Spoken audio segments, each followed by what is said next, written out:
Hey guys, welcome back. My name is Cassidy, aka H00kerproblemz. I have a blog. If you've never checked it out, I'll put the link down there in the description. So what I do is I just read my newest blog posts, and the latest one is all about seeing a variety of different types of men and dealing with people who catch feelings, that sort of thing. So if you want to read it, you can go check out the link. Otherwise, you can just follow along. You probably wonder, how do I do it? How do I sleep with these guys? Some that are fat, some that are old, and some that you would think I have absolutely nothing in common with. At first glance, most of these men would appear to be undeserving. But truthfully, they're all really beautiful to me. I know that probably sounds cheesy, or that I'm just saying it, but it's true. Anytime someone knocks on that door, my heart skips a beat. What if we have nothing in common? My heart begins to pound as my thoughts race around in my head. What if I stumble over all my words? What if they're weird? But that hasn't happened yet. Everyone I've met, I've ended up finding something I have in common with. I'll meet someone that I would have normally passed on the street and rolled my eyes at. Yet in this intimate lighting and situation, I'll yearn to know more about them. It could be somebody who is much older than myself, who lives a completely different life. Yet, we like a lot of the same things. Whether the common interest we share is something small like music or TV shows, or something deeper like the meaning of life. Either way, it makes the intimacy different. It doesn't feel forced or coerced. It feels real. It feels like I'm actually bonding and learning from this person who leads a completely different life than I do. What's even more beautiful is that I can see they feel it too. Just like myself, they didn't expect they would get all this common ground with a hooker. I don't know what men expect when they go to see a lady in my profession, but I think I have an idea. Ultimately, I believe men want a woman who will not judge them, physically or emotionally. I also think each one of them wants to feel needed, wanted, and above all loved. However, I don't think they are conscious of these desires. They probably find an escort profile, a girl who appears to suit all their wants and needs, and they assume she will open her legs and they will find what they are looking for. Unfortunately, most girls in my profession prey on men like that. Men who have this distorted view of sex, whether it's from a childhood incident or from watching pornography. Once they have tasted her, they want more and more. They don't even realize they want to come all over her tits or in her mouth until she asks if they want to. 20 extra pounds to come in my mouth, baby, and ooh, I want it so bad, she'll moan, tugging at the bed sheets as if she can't take not having your cum gurgling in her mouth. And you believe her. So, you eagerly find the extra 20 pounds from the bottom of your pants pocket, or the money you had set aside for food later, and you hand it to her just as the cum drips out, the first drops barely landing on her tongue. Her head held back, eyes squeezed tightly shut so that no cum gets in her sight, her mouth open and tongue searching in the air for a drop. Every guy looks down at her face and thinks, fuck, this girl really wants my cum. It's like she needs it. Before you know it, you're drained of all the cum in your body and all the money in your wallet. Sure, that moment of ecstasy was great, but in reality, you were just taken advantage of. And sure, in one way or another, both parties are taking advantage of each other, regardless of the circumstances. But fuck, I would never let a guy come in my mouth for one, it's just not my thing. And secondly, even if I did allow it, I would never manipulate the moment like that. I don't want a guy to look down at me thinking I'm begging for something that is unrealistic. I want it all to be real. Instead of begging for extra money on where to come on my body, I'm begging for passionate kisses, and for them to go slower so I can feel everything. I don't know. Maybe it's that I only do one sexual meet on the days that I work. My last roommate, who was also an escort, would see as many guys as she could in one day. Even if it was 3, it was 3. If it was 10, it was 10. Even if my body would physically let me do that, I don't think I would. When I get to have sex, it's just that one time for that day, and I want to come just as much as they do. Lately, I've had so many regulars coming back on a frequent basis, which just shows me that they feel the connection I feel. For instance, I had this young guy named Martin who booked me for the first time a while back. Martin is my age, 23. He has a great sense of humor, stable job, and best of all, he was extremely nice and caring. But Martin didn't come on our first meet. I tried to not take it personally, although it's hard not to. I decided it was due to his stamina and young age, since most of my clients are actually aged 40 or older. At least that's what I told myself, because I didn't want it to be that he wasn't turned on by me. After Martin left our hour-and-a-half booking, he texted me soon after. "Hey Cass, just a text to say thanks for tonight. I really enjoyed it. I'm already shattered from our workout, ha. I'll be in touch soon to arrange something else. Thanks again, kiss kiss." 2 days later, he booked me for 2 hours. Once again, he failed to ejaculate. It was hard not to take it personally that time. I felt maybe that he just liked the American part of me and was actually turned off by everything else, like my body hair. As some of my clients are like this, they focus on one aspect of my look that they really like and they tune out all the others. I brought it up to him as we were getting dressed to part ways, once again. "You know," I began, "you don't have to keep coming to see me if you don't want to." "What? What do you mean? I like seeing you," he replied with a confused look on his face. It's just that you haven't come yet, and you told me that you're able to come when you jerk off and that you've had sex with other girls, so I feel like you just must not be attracted to me, which is totally fine. I just don't want you to feel stuck is all." I wasn't ashamed. It didn't matter if you found me attractive or not. Plenty of men did, and most of all, I found myself to be beautiful. "You're crazy. I'm so into you. To be honest, I'm just nervous," he answered. "What? Why? You have nothing to be nervous about," I reassured him, shocked of his reasoning. "Yes, I do. You're so pretty and smart, and I've been through so much. We're the same age, yet I feel like I haven't done a quarter of the stuff you have. Not to mention, I always want to make sure you come, and then by then I guess I psych myself out. It's actually a lot of pressure," he laughed nervously. I was so touched. I actually felt myself getting choked up. But then all of a sudden, I was annoyed. "Please, don't feel you need to please me first, Martin. If you feel like you can come, then come. Don't hold it back for me. I would much rather you come too soon than not at all." At least then I would be saying to myself, "Damn, my pussy's that good, I made him come in a second." It's actually a compliment. Instead, I end up thinking, what the fuck is wrong with me? I mean, if we were dating for a while, then yeah, I'd want you to hold back to make me come first. But babe, this is what you're paying me for. I want you to come, and I get turned on when I can feel you coming and knowing you're releasing yourself.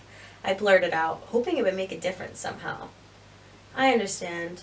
And I'm sorry that I made you feel that something was wrong with you. It's the complete opposite. I can't stop thinking about you. I've actually been thinking about booking an overnight with you, but I didn't know if you'd be up for that," he shyly asked. "Of course I would." It makes me nervous when these young guys spend all their money on me in a short amount of time.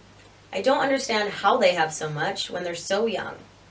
The last time this happened to me, the guy kept booking and booking until I asked him if he wanted to come to a mutual financial arrangement to save him some money. But he refused, saying it wasn't a big deal and that he could afford it. I kept asking him if he was blowing through some sort of savings, but he always dismissed my accusations. Until one day, he called me blackout drunk, crying and telling me he was broke. I cried for him. I felt like I had rinsed him in some way, and that it was all my fault, that I shouldn't have listened to him and instead followed my own intuition, and I should have started by only taking half of the money each time.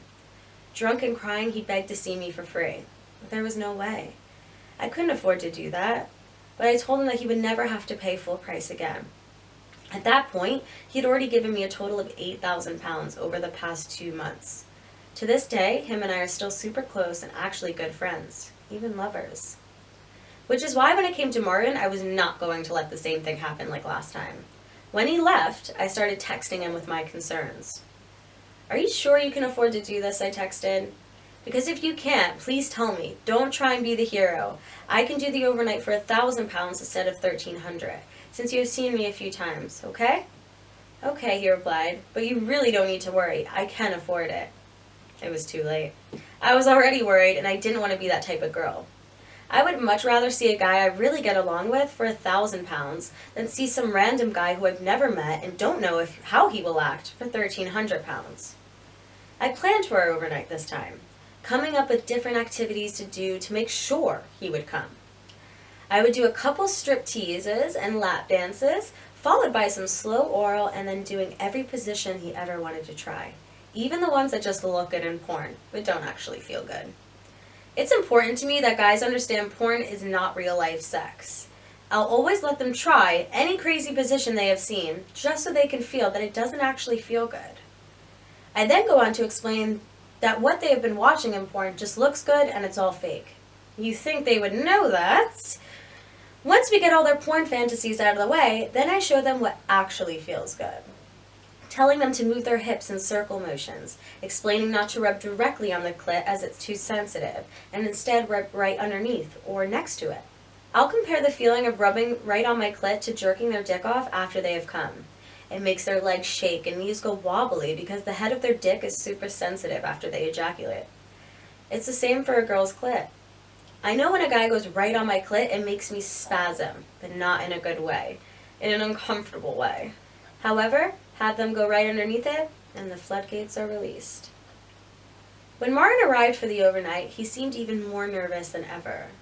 I assumed as more meets happened, it would get easier and easier for him to relax. But maybe my "I'm gonna make you come tonight" texts were making it worse. Since we had 12 hours in our date, I decided to sit down and watch a movie so that we could cuddle, snack, and relax. I nestled into him as I smoked spliff after spliff, getting more and more relaxed, while Martin was getting more and more tense as I caressed him with my fingers. It was like he had never cuddled before, which I found incredibly cute. He struggled to intertwine our fingers together and hold hands, and when I laid my head in his lap, he just kept getting tangled up in my hair. I kept readjusting my position to find a spot that he was relaxed and comfortable in, but it didn't work. I wondered if maybe all the anticipation of the night ahead had him incredibly tense, so I decided to cut the movie short. I took the remote and switched off the TV without giving him any warning. "What are you doing?" he asked as the room engulfed in darkness, no longer having the 60-inch TV to shed light on our nervous faces. Taking advantage of the growing darkness, I leaned in, attempting to get my face right up to his, whispering, "I'm hoping to do you." I was hoping the darkness would have a mysterious and sexy effect, but it just caused more complications. We banged our foreheads together before being able to even kiss. When our lips finally did lock, our tongues awkwardly trying to find a consistent rhythm together, I took my hand down to his upper leg, or what I thought was his upper leg. But after a minute of stroking, I became aware that I was stroking a pillow that was next to his leg. Nothing was going how I wanted it to. I jumped up off the couch, my eyes now fully adjusted to the dark, and the little bit of pink light coming from the date room calling me in. I grabbed his hand, and without warning, I yanked him up and off the couch. "Whoa, what?" "Shh," I interrupted. "Come with me." Before he arrived, I had set my date room up to have all my sexy clothing out in boxes on the floor. "Pick any 6 outfits you want me to wear," I demanded. "Why?" he asked. "Because I'm going to give you 6 completely different lap dances and stripteases." His eyes lit up. My plan was to have his dick already throbbing by the time we laid in bed together. I was not letting him leave this time without coming. I assumed he would have no problem picking out 6 different outfits, but I overwhelmed him by giving him way too much to choose from. He just stared at the piles of clothes, not knowing what to choose or even what to do with the piles of bras, panties, hold-ups. I helped him choose some matching outfits and some mix-matched ones. After putting on some sexy music, I excused myself out from the room and changed right outside the closed door. When I came back in, I tried to keep a sexy straight face as he sat in my desk chair, his eyes darting all over my body. It took everything in me not to nervously laugh or giggle, which is just part of my personality, and being a stoner, but I didn't want him to think me laughing was because of him. In my mind, I planned on doing 6 very different stripteases, but in reality, they were all pretty much the same. The great thing was by the time I put him on the bed, his dick had its own pulse. It was the first time he came with me. As we laid there out of breath and exhausted, I leaned over to light my spliff I had put out to the side. There was nothing like smoking after sex. I caught a glimpse of a smile, which made me smile. All his nerves seemed to have disappeared, and a new man was in front of me. I had him carry the TV from the living room into the day room, so we could remain naked and intertwined in each other, under the covers as we watched more sci-fi, which is both of our preferred genres. All of a sudden, it was morning, and I was awoken to the sound of him getting out of bed. "Hey, where are you going? Come back to bed," I sleepily commanded as I rubbed the warm spot on the bed he had left. "I overslept. Plus my time is technically up," he answered. "Oh, come on. You know I don't care about that. Just get your butt back in here and cuddle me." "I wish I could, but I'm late for work now." "What time did I fall asleep?" I asked. "I don't even remember closing my eyes." "I don't either, to be honest. We must have fallen asleep at the same time," he replied, all the while looking down at his feet. The old Martin was back. He was shy, nervous, and withdrawn. I honestly did just want to cuddle, but he already had his shoes on and was reaching for his coat. I tiredly stretched, sat up, wrapped the blankets around my naked body, and got up to walk him out. "I had a really great time last night," I exclaimed as I led him to the door. "Me too." I kissed him goodbye, but it was as if he could not get out the door quick enough. As I closed the door behind him, I was left with my thoughts. What did I do wrong this time? He seemed so different after sex last night compared to this morning. Maybe I did fall asleep way before him, and he was annoyed I was sleeping when he was paying me. My thoughts raced and raced, doubting everything I knew to be right and true. I knew we had a great time last night. I came about 4 different times, and they were all real orgasms. I rarely ever fake an orgasm. Even if the guy isn't fucking me right, I will get myself off. As we laid in bed last night, exhausted and into our sci-fi, he kept stroking my hands, thighs, and everywhere else. It felt like he genuinely wanted to be there, and he was enjoying himself. So why the sudden change? My over-analytical thoughts were interrupted by a text from Martin, which I was not expecting. "Cass, that was one of the best nights I've had in a long time, so thanks for that. Happy that I finally came. Was great to spend the night. You're rather cute when you're sleeping, by the way. Don't take that in a creepy way. If I can, and if you are up for it, I'd be good to do another overnight in a few weeks, if you're not busy. Again, thank you so much for last night. That ice cream you have is amazing. Totally going out and finding some today. Kiss, kiss." Me. You have no idea what a relief that is to hear. It seemed like you had something on your mind early last night and again this morning, which had me concerned that it was me. I feel like I have a really good connection with you, so I'm sorry if I revealed too much about me last night, and if that freaked you out. I really hope I didn't disappoint you. I rarely meet clients who turn into friends, and I feel that way with you. Just know that I'm always here if you need to talk to someone. Martin. I honestly can't say there was anything wrong with me. I enjoyed seeing you again. It could have been nerves. I was nervous seeing you for some reason. Don't worry about the opening up. I think you're an insanely interesting person, and as I said, we all have our past, and it makes us who we are now. And it's great you have the determination to become a writer, because I'd buy your memoirs. I'd be lying if I said I didn't feel the same feeling of being that comfortable around someone, since I'm usually a very anxious and nervous, reserved guy.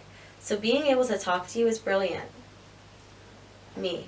Aw, you're the cutest. You just made me smile so hard. I'm definitely down to do another overnight in a few weeks, but please don't book that long if you can't afford it. We can always come up with a good price that works for both of us. Martin. I can afford it. Please don't worry about that. Cass. See if I was to say that I was more than attracted to you in a physical way. Would that cause a problem / make things weird for you? I'm only saying this since you probably already know, since I'm crap at not showing that type of thing. Pause. Getting a message like this is probably the biggest compliment a girl can get in my line of work. Martin, like most of my clients, paid me for a GFE service, which means girlfriend experience. I consider GFE to be my specialty, and I often find myself in these types of scenarios. It took me a while to word and reword a reply text, until I felt I had the right response. In no way was it my intention to have him fall for me or catch feelings. However, he did pay me to act infatuated. And even though I'm mainly acting with clients like Martin, there is still a real connection and relationship. It just isn't what he thinks it is. Over time, even short time, I can't help but form an attachment, care for him, or even just check in with him. I do all of those things because I have gotten to know and care for him. But, to him, it seems like I've caught feelings. I open up with all my clients about my own past, personal issues, and even moral dilemmas I seem to be facing at that time. I'm just an open person, though. And this can be misleading to many. They see and hear me opening up and assume I have not shared my feelings with anyone else, when in reality, I have. They think they're special and different, and I'm just doing my job. So I came up with a text. You say you're crap at hiding your emotions, yet I had no idea you felt that way. It's so hard, Martin, because I definitely feel a great connection with you, but I am in no way ready for any sort of relationship. It just wouldn't be fair to you while I'm living in my current lifestyle. However, even if I was ready, I would still have to keep our relationship where it is now. I don't know what my future plans are, or even when I plan on settling down, so I would feel nothing but guilt. But if I ever do change my mind or know any cute girls who want to date, then I know exactly how to find a cute, sweet, kind, and extremely skilled boy. Hee hee, kiss kiss. The first part of the text is to make sure he knows there is no chance of a relationship between us at this time in our lives. The last bit is to reassure him that he is the perfect boyfriend material. Maybe not for me, but for someone else. Martin, I understand completely, Cass. I just didn't know how to tell you, and I figured it was worth a shot. I definitely still want to keep seeing you, even if it is just business. Just know I'll always be here. Kiss, kiss. Sometimes I wonder if I should tone down the flirting, or perhaps keep personal stuff to myself, and not open up to clients as much as I do. I would definitely avoid clients falling for me that way. Yet, on the other hand, I genuinely mean everything I do and say, and absolutely hate the idea of having to dial myself down to avoid romantic conflicts. It's not my fault that in the moment they forget that they hired a hooker for sex. In reality, it just means I'm really good at my job. A little end note, Martin is still a regular client of mine, and we have come to a price negotiation. We actually even hang out normally now, go to movies, shopping, dinner, etc. He is someone I consider a close friend. He now realizes there is no chance of us being romantically involved, yet he says he cherishes our friendship more than anything. So that's my most recent post. I know I suck lately at updating, but I do promise I'm going to do a lot more. Hopefully you guys can tell the quality of this is a lot better than any of the stuff I've done before. I got a brand new camera, I got ring lights, everything. So everything's going to be a lot better, and it's going to be a lot more frequent. But thank you guys for watching. I hope you enjoyed.